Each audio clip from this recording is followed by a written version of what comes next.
Welcome to another Inside Lyme podcast. You are listening to a show dedicated to discussing actual cases. Dr. Daniel Cameron has been treating adolescents and adults for more than 30 years.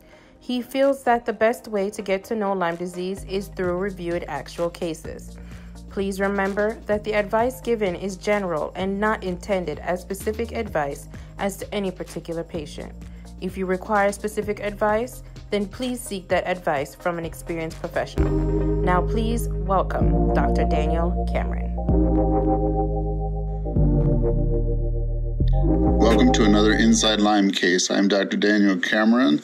I will be discussing an 83-year-old man with a stroke associated with Lyme disease. Legast and her colleagues first discussed this case in the journal Case Reports in Neurological Medicine in 2018. An 83-year-old man was hospitalized for right-sided weakness and speech difficulties. His brain CAT scan and MRI showed an ischemic stroke in the left corona radiate region. An ischemic stroke is caused by a block or plug of a blood vessel in the brain. A corona radiata stroke is also called a lacunar stroke or a small vessel stroke because the region receives blood supply from small branches of the arteries in the brain. A block or plug is typically from the heart or neck. There was also a small left parietal lesion. The parietal lobe is vital for the sensory system, including the management of hearing, sight, touch, taste, and smell. The doctors could not prescribe clot-dissolving medicine as the stroke developed over 24 hours. There was no evidence of common causes of ischemic strokes, including hypertension, large vessel disease, or a cardiac source. The man was positive for a lupus anticoagulant. Lupus anticoagulant can be seen in infectious and autoimmune diseases. The authors noted that antiphospholipid antibodies have been reported in a variety of illnesses, including chronic Lyme disease. In hindsight, the man recalled multiple tick bites over several years without a rash. 2 years earlier, he had tingling in his hands and feet for 4 months.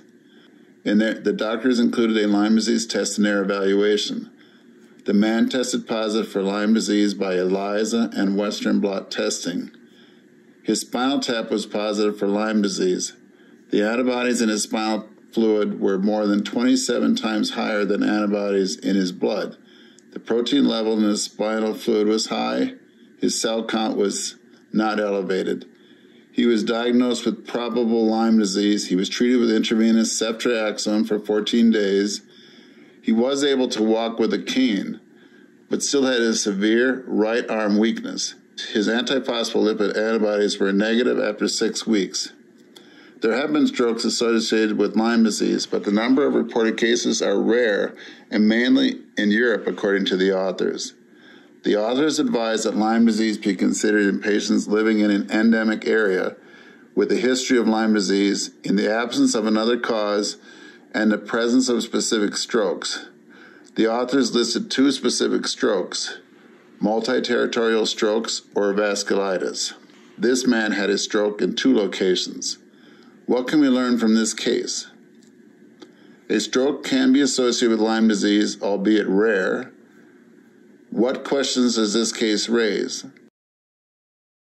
How often are strokes associated with Lyme disease? Could treatment for Lyme disease prevent a stroke?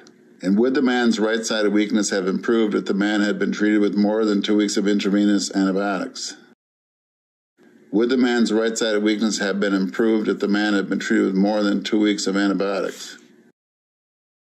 Many patients are complex, as highlighted in this Inside Lyme podcast series. We need more doctors with skills recognizing a tick-borne illness in an individual with a stroke. We hope that professionals evaluating individuals with a stroke can use this case to remind them to look for tick-borne illnesses and treat accordingly. Thank you for listening to another Inside Lyme podcast, a show dedicated to discussing actual cases. Keep in mind, the notes for this episode and all episodes can be found on our website at danielcameronmd.com. Sign up for our newsletter to keep up with our cases. As always, it is your likes, comments, and shares that help spread the word about this podcast and our work. If you can, please leave a review on iTunes or wherever else you get your podcasts. Until next time on Inside Lyme.